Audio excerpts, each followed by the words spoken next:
자, 지난주 국내 증시나 미국 증시 같은 경우도 약간 혼조세를 많이 보여줬습니다. 뭐 사실 뉴스에서 많이 나온 말들은 그런 거였죠.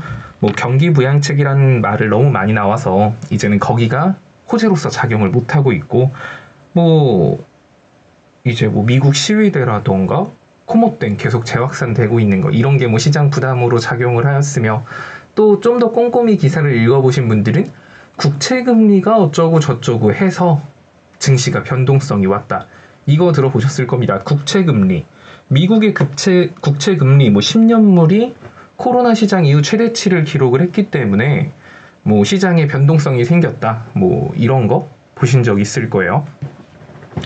자, 그럼 국채금리, 이것도 여러분들이 좀 알아두면 좋은 거, 알고 시장을 보고 알고 뉴스를 보면 꽤나 재밌는 내용인데, 네, 어서 오세요. 채팅 볼 수 있어요. 모르겠다, 어떻게 보는지 모르겠는데, 자, 국채금리는 쉽게 말해서 그냥 시장금리랑도 연관, 뭐 똑같다 이렇게 생각을 하셔도 됩니다. 자, 국채금리 10년물이 올라갔다라는 건, 국채금리는 10년물이 있고 뭐 5년물도 있고 뭐 짧은 것들도 있어요. 근데 10년물 같은 경우는 보통 10년 단위이기 때문에 좀 긴 중장기적인 경제의 흐름을 많이 설명을 합니다.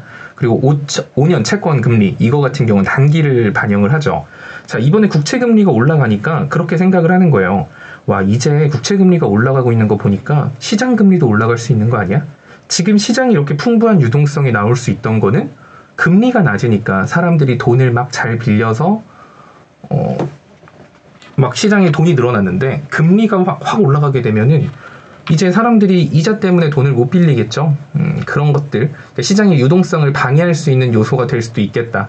시장금리 조만간 상승하는 거 아니야? 약간 이런 불안감 때문에 시장 지수가 뭐 변동성이 생겼다, 뭐 이런 식으로 기사도 많이 나오고 있기는 해요.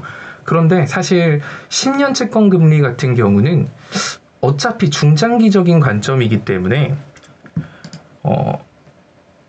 어떻게 해석을 해야 되냐면, 와, 10년 국채금리가 올라, 미국 국채금리가 올라? 그러면 앞으로 경제가 좋아지겠구나. 앞으로 경제가 좋아질 거야.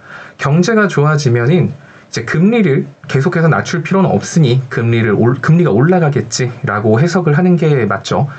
자, 그래서 따지고 보면은 10년물 금리가 올라갔다라고 해서 이거를 뭐 당장의 금리 상승이 온다라고 해석하기보다는 시장 경제가 앞으로 좋아질 것이다라고 해석을 하든가, 아니면 사실 지금 10년물 채권 금리가 올라간 거는 그런 요소가 크죠. 제가 옛날부터 방송에서 많이 말씀을 드렸던 건데, 코모땡으로 인해서 시장에 돈을 너무 많이 풀어서 물가가 너무 상승을 할 것 같은 거예요. 인플레에 대한 불안감이 있어서, 아, 이렇게 돈을 풀면 어차피 금리는 올릴 수밖에 없지. 약간 지금은 딱 이거거든요. 시장 경제가 중장기적으로 좋을 거야. 그래서 금리가 천천히 올라가겠지. 이런 생각으로 국채금리 10년물이 올라간 게 아니라, 지금 최근에 돈을 너무 많이 풀었다, 시장이. 근데 앞으로 경기부양책으로 돈을 더 푼다고? 야, 그러면은 이거 조만간 금리 올라가겠네. 약간 이런 기대감 때문에 10년물이 올라간 거라서 사실 크게 신경 쓸 필요는 없을 것 같아요. 그래서 사실 지금 당장 금리 인상의 가능성은 없다라고 보시면 돼요. 지금 10년 채권물 금리가 올라갔다, 이런 뉴스는 사실 반 무시하셔도 되고, 그런데 만약에 이런 뉴스 나올 때가 있을 거예요. 분명히 미국 국채 5년물이 올라갔다. 5년 채권 금리가, 국채 금리가 올라갔다. 5년물이 올라갔다라는 거는, 그거는 단기간에 금리 상승이 올 것이다라는 것에 대한 걸 반증을 나오는 그런 거거든요. 그러니까 5년 채권 금리는 지금 거의 단기간 관점에서의 국채 금리는 거의 변동이 없어요. 장기물이 올라갔지. 그런데 만약에 단기물 5년 채권 금리가 올라갔대, 내가 딱 뉴스를 봤더니, 그럼 옛날 같았으면 5년 채권이고 뭐고 난 모르겠다 이렇게 넘어갈 수 있겠지만, 이제는 만약에 여러분들이 이걸 내용을 알고 뉴스를 봤는데 5년 채권 금리가 올라갔다고? 야, 이거는 큰일 나다. 이거 시장 이제 조정 좀 크게 올 수도 있겠다라고 미리 생각을 해두셔야 돼요.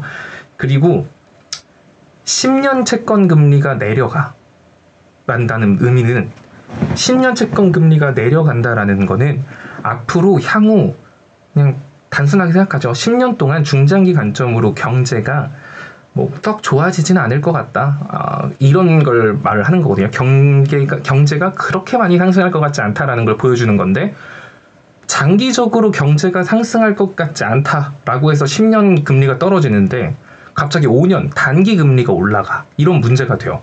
장기적으로 경제가 안 좋을 것 같으면 금리를 계속 낮게 유지를 해서 경기를 성장시킬 수 있게 도와줘야 되는데, 장기적으로 성장성이 떨어질 것 같아. 근데 단기 채권이 막 올라가.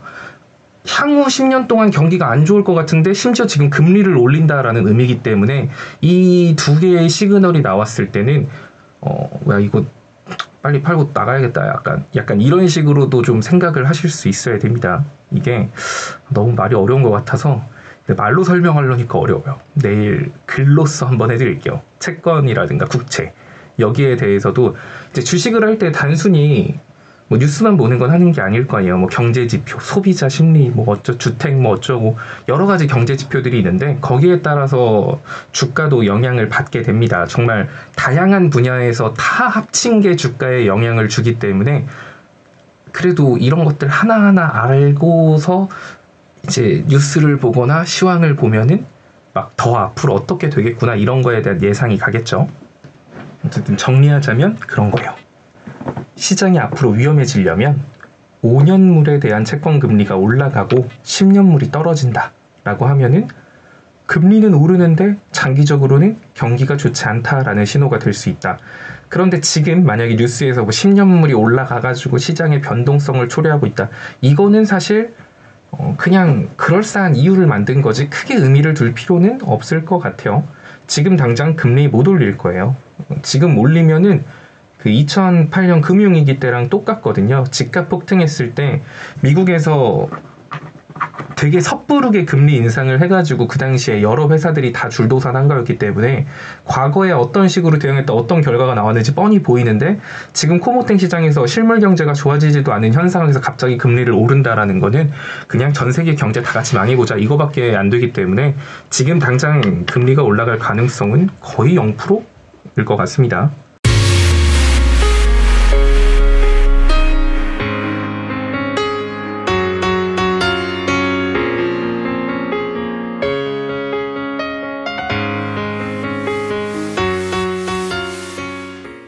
자, 그리고 이제 다음 주 수요일에는 이제 바이든 당선자가 취임식이 있죠.